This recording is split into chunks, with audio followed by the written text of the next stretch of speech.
海鷗啊，咁啊，我知你耕田啦，知道你塊田都好正啊。耶！咁我亦都知你係有玩身心靈嘅，咁你而家係心臟上嘅導師添，咁樣。咁對你嚟講，即係耕種啦，落田同我哋所謂嘅靈修有冇關係咧？佢對我嚟講係一個啟發點。當我耕咗田之後，咁好簡單，就係因為有工作啊嘛，咁咪有錢咯。咁你有錢咁就可以讀書啦，可以讀身心靈啦。係嘅，係嘅。咁但係有錢，有啲人去買衫啊，有啲人去旅行啊。咁點解你對身心靈有興趣咧？我覺得呢個係一個大自然嘅啟發，但係啦，好問題，點解佢會過咗去呢一個？但係我覺得呢個係一個中國傳統，佢本身就會有嘅嘢，即係譬如道。咁你都係就係喺度睇個天地宇宙，跟住就有嗰紮哲學理論，然之後就有一啲佢哋嘅修為。我都覺得幾Amazing嘅，其實即係有啲人耕田睇住個星就冇哲學，但係有啲人somehow就會整一套哲學出嚟，就係話講唔到嘅哲學添。係，所以佢對我嘅啟發，但係我覺得佢有令到我佢會令到我喺農業入邊，就係有一個好有自己嘅風格，令到我迫使到而家要有呢塊田啦，就唔可以再去嗰啲大公司度做。即係其實農業都有好多種嘅，而有啲農夫咧就唔會接觸身心靈，咁但係有啲農夫咧就會唔甘於喺一啲大嘅機構啊等等，因為覺得呢個深刻同佢嘅心靈貼合。係，我嗰個最大嘅經驗係就係喺呢個環境多咧，就開始接觸到嗰啲植物嘅 message。咁因為當你一跌到呢啲，即刻俾一個 powerful 嘅嘢，即係咯，你有呢一啲咧，你就好難再去好跟嗰套生產嘅規矩去做。即係其實農業都唔係等於你同個大地講一句。係㗎，咁你可以翻工對嗰份工好熱情，熱情都唔係等於好同個大地佢嘅一個，係咪咧？會唔會咧？係㗎，我熱情去整好多紅蘿蔔出嚟。係啊，但係可以同嗰個植物本身係冇心靈嘅共鳴。OK， 咁所以咧，通過耕種你就開始揾到同大自然一個心靈嘅 connection，可唔可以咁講？我覺得甚至乎係調轉添，因為有呢個 connection 而令到我進入農業。咁但係有啲人進入農業就冇呢個 connection。係啦 ，OK。所以就係點解啊？係咯，咁點解你嗰陣時去諗去耕田？因為咧，初中嗰陣讀呢個陶淵明嘅詩，咁讀嗰啲詩就係個好美麗嘅想像。咁啊，浪漫畫面，咁就以為耕田就好浪漫啦。我就係去試咯，就係喺我讀嶺南嗰陣，就呢個 form sem break，就決定要去試啦。因為我嗰陣去讀哲學，咁我都要諗啲好實際嘅問題，就係我讀完之後到底做咩好？咁但係耕田真係為唔到生㗎，而家香港。係咪啊？唔係㗎，如果我喺大機構做，我係得㗎。係種到夠紅蘿蔔去維生。喺大機構做，有陣時甚至乎同個產量係冇關係嘅。但係唔係嘅，我有啲朋友，佢哋而家都係自己開田，一個合作嘅形式。咁但係佢哋就會有多一啲係譬如帶一啲活動。咁即係生產同時有教育，咁就會比較容易揾到一個可持續性嘅冇錯工作經濟環境嘅流動。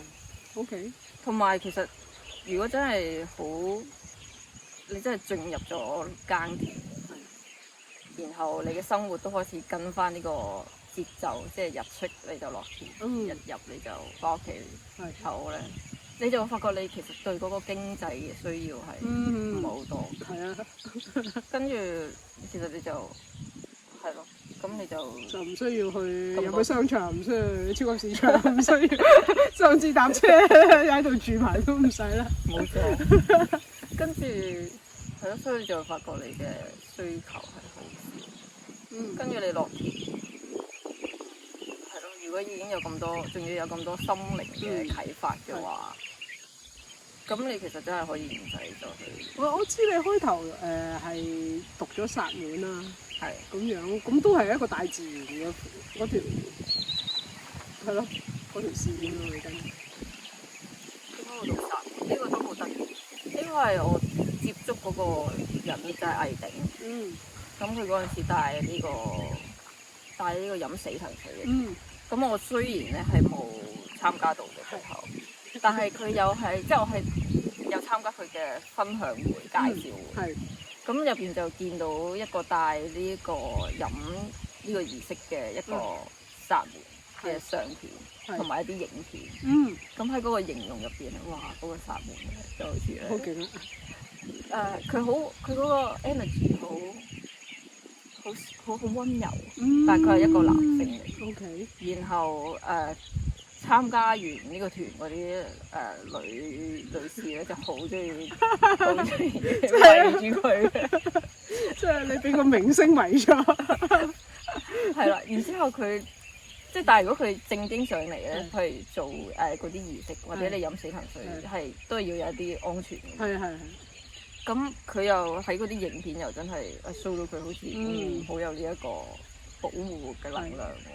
然之後咧，我記得有我都唔記得係咪我自己點解有呢個畫面，定係真係有咧？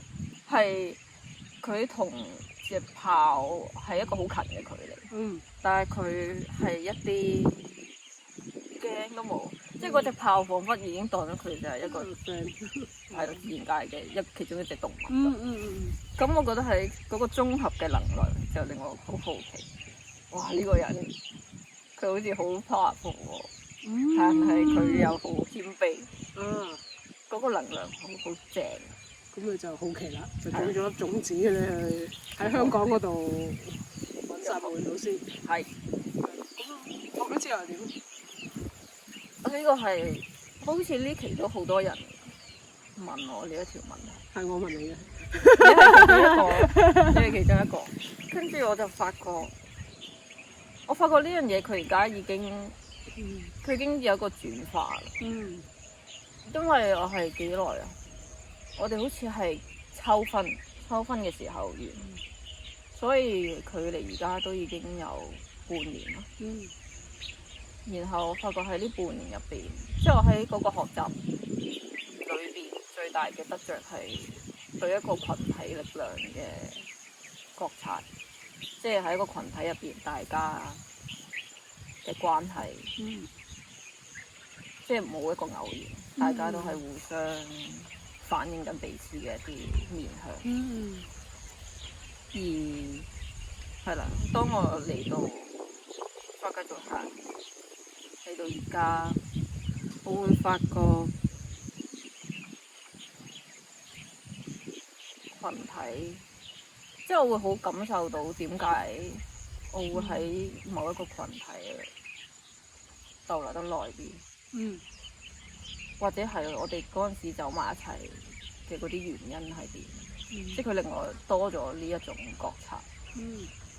而我發覺而家個狀態就係開始，即係我自己進入去開我自己塊田，去開始叫唔叫係主動去創造一個自己嘅場域。完全係自己係咯，主動咯。跟住你就會發覺，好似身邊嗰啲人開始轉啊。然後嗰啲人就係嗰種開始對自己嘅身體健康咧就會 care 多啲嘅，或者會有多啲研究嘅。係咯，咁我就發覺已經係側邊嗰啲嘢都一齊轉緊。其實真係好最近喎，如果秋分之年，你半年啫喎，半年已經發生。雖然香港半年呢半年都發生咗好多嘢，呢幾年個速度係真係好快。係，所以係咯，對我嚟講佢已經演變咗啦。所以你問，即係如果喺沙門學到嘅嘢，即係零售同農業嘅連結，我而家係咯，就係去創造呢個自己嘅能量。咁啊 OK， 咁呢塊田你有咩想像啊？你點樣？你會創造啲咩出嚟咧？我覺得農業好玩嘅地方係，即係我會中意嗰種好活在當下。即係我哋可能而家我要清理嗰啲草啦，咁多草都係其實要清一清先。即係你就會係好實在地，就係去清嗰啲草。係好當下。然後我嘅想像係，我好想設計呢一塊土地嘅唔同嘅區域、唔同嘅用途。因為即係種嘢好關鍵係光啦、水啦，跟住有一啲影響係風，同埋嗰個地形會影響個水啊，係咯，嗰啲風都係一樣。如果你去觀察埋呢一啲嘢，同埋而家我哋嘅風都係喺呢邊，太陽呢邊，係啦。咁你即係譬如你要起個建築物，你就要考慮埋呢啲咁多唔同嘅嘢。而我覺得呢個就係農業另一樣好玩嘅嘢，因為佢係可以俾你去創造嗰個空間，然後當你之後再種嘢咧，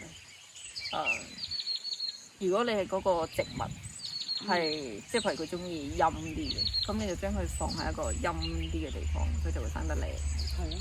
係咯，咁所以呢個就係一個成個整體，同個大自然嘅連結。真係好少人係真係有一塊地去咁樣連結咯。即係好多時我哋即係啲市區人去耕種都係有一塊田仔，跟住一賴咁啊種晒好多嘢噶嘛。咁呢個土地因素都唔淨止土地因素啊，係香港人興趣添，係咪啊？係嘅，呢個係真係近年香港先再好多年青人先翻嚟去耕田嘅，之前係啊，而家係越嚟越多。我覺得可能係因為我接觸農業，我其實一開始係啦，接觸農業嘅時候咁啱咧，係嗰一班朋友佢要起過一個新嘅防雨棚。咁喺防雨棚下邊仲會賣菜啊、擺賣貨啊嗰啲嘢嘅，所以見住佢起咧，我就發覺即係我就觀察到嗰啲風同埋嗰啲雨水，仲有嗰個棚嘅陰影，影響咗啲農作物。跟住我就開始去接觸到permaculture，即係佢就真係一個講農場設計，因為呢一套方法係喺澳洲嗰邊興起，咁佢哋面對嘅問題就係好少水，所以佢哋就會諗好多方法去節約一啲能源啦，然之後譬如係收集水啦，好多嘢嘅。咁喺入邊好好玩，跟住就會有一啲你要起嘅建築或者係一啲設施，咁我就喺呢啲方向一路發展，就覺得哇！呢個世界真係好大。咁但係即係譬如你而家學啦，同埋教心象術啦，某個程度好似好 V 旺同個土地冇關係喎，係咪咧？係兩件事嚟。我覺得唔係喎，但係佢可能嗰個更加大嘅影響係你成個人嘅能量，你成個人嘅狀態，即係你好難喺個田度喺度發癲我唔知啊，即係我覺得割草就係一個好專心嘅嘢，即係你經常就係呢一個咁簡單，即係你個雀仔。但係咁即係有啲人就用心象術嚟揾心裏嘅平靜啦。咁但係你耕種，你好似已經可以揾到個心裏嘅平靜。咁點解要心象術呢件事？你講嗰個能量係乜？我覺得心象術係有令到我對自己喺內在見到嗰個畫面更加敏感。而我發覺到呢個都係我喺學薩滿以後，我覺得係其中一種進步。因為喺接觸薩滿嘅時候，即係我哋都會有一啲入心，見到一啲內在。嗰陣時會意識到嗰啲畫面同自己喺呢個現實嘅狀態係有關，但係未至於去到喺心象術入邊，因為我哋會每一個練習都有一啲好特定嘅嘢，譬如海水、岩石咁。即係當你有一啲好設定咗係一個特定嘅嘢啦，然後你墮入去嗰陣時，睇心嗰個畫面咧，即係喺薩滿入邊係冇咁有意識嘅，即係都好似入咗去見到咩咁就咩咁。咁但係咯，心象術就係比較特定。咁然之後我就發覺，當我可能做得多幾次嗰個練習，或者當我喺個田度做呢種練習啦，係嗰個畫面會有唔同，見到嘅嘢會有唔同。佢會令我更加發現係我自己個狀態同嗰個畫面更加有關係。然後係啦，當我再做得多幾次，我開始發現嗰啲畫面，佢譬如有一個練習係，我哋會睇我哋嘅身體先，然之後睇我哋嘅頭腦，再去我哋嘅心，跟住再睇心入邊嘅嗰個屋咁樣。我最近嗰一次咧，就係發覺我所有呢啲唔同嘅空間，我喺心裏邊見到嗰個空間係一樣。我嗰個震撼係覺得即係我有開始一致。我喺唔同嘅狀態底下，係我發覺自己可以開始去到嗰個一致嘅狀態。咁我就覺得好得意，即係原來心象術就係一個咁，即係係咯。佢點解可以？你只係可能幾分鐘，佢已經可以帶你睇到呢樣嘢。呢個係幾有美食嘅。同埋我真係譬如我去露營啊等等啦，我發現即係如果我嗰晚喺大自然裏邊，之後嗰啲畫面係 sharp 好多，即係我好 feel 到即係我越同大自然互動，嗰個意象會清晰啲啦咁樣。咁亦都照你嚟講，即係你開頭覺得想同啲植物溝通，想同個地啊，最近同啲山豬傾偈啦等等，即係我聽到就係心象術或者你嘅靈修係亦都俾到一個意象去發展你同個大自然嗰個溝通。係，甚至乎呢個係令我更加覺得嚮往嘅地方。佢又帶我去見到更加多。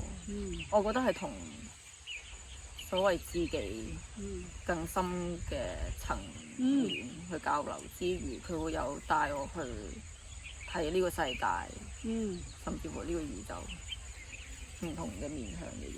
我覺得最奧妙就係呢樣咯，即係我哋係人啦，我哋要喺呢個物質嘅世界存在啦。咁同時候我哋有好多個層次啦。咁其實我哋需要好 ground。咁先可以好實在咁樣，唔係就會黐線啊、會暈啊咁樣。咁但係同時候有咗呢個 grounding，就係好容易俾我哋去接觸嗰啲其他層次，同埋有另一個角度去睇翻呢個世界咯。係啊，所以我覺得呢個平衡都幾好，好健康添。同埋即係咯，即係世俗嘅嘢，既然你喺呢度又唔需要好多錢，又即係呢一個翻去一種好似好 essential、好最必要嗰啲嘢，就 cut 晒所有啲雜聲啊，啲以為好重要但係唔係好重要嘅嘢。我嗰時去大陸個鄉村教書，咁佢哋都耕種嘅。咁咁樣，即係佢哋都係睇天做人，因為係咯，即係嗰種我發現哇，點解我哋香港擔心咁多嘢咧？呢啲人啊飯都佢擔心嘅嘢係夠唔夠飯食，今年收成夠唔夠？咁我哋香港擔心嗰啲嘢，嗰陣時我讀中學，啱啱中學畢業，咁即係中學嗰啲夠唔夠分數啊？嗰啲嘢喺對比之下就覺得黐線啊！係啊，即係喺田，可能你擔心嘅就係，嗰棵植物今日落雨應該飲夠水啦，或者可能打風你會緊張啲咯。即係你就唔係嗰啲歡天喜地有假放啊，你真係，哎呀個田可能會水浸喎。咁但係你都學得放低啦，因為都有啲嘢係真係你唔受控制咯，即係要好接受一啲唔受控制嘅嘢咯。係啊，同埋呢個就係如果嗰塊田設計得好嘅，就唔會有水浸。係咯，咁所以你要設計好啲咯。所以嗰個即係其實佢又同時係帶動緊你要去動腦筋。即係有個主動性喺裏邊。咁同時候就要接收。係啊，其實呢個都係我哋修練嘅一個宗旨嚟嘅，好好嘅互動。好啦，謝謝你愛我，好開心啊！有塊田可以想像，好多想像。好啦，謝謝。